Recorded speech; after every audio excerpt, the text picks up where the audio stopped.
What's the meaning of cavity?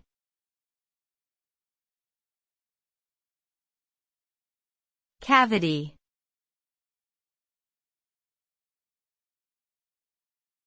Cavity.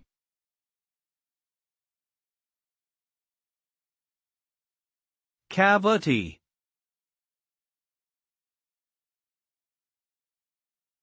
Cavity.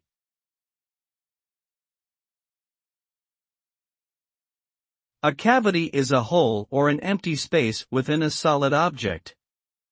It can refer to physical spaces within the human body, such as tooth cavities or lung cavities, or it can be used in a broader sense to describe any empty space within an object.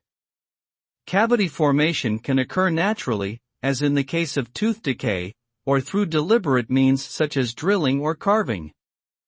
In construction, cavities may be intentionally created to provide insulation or for other functional purposes.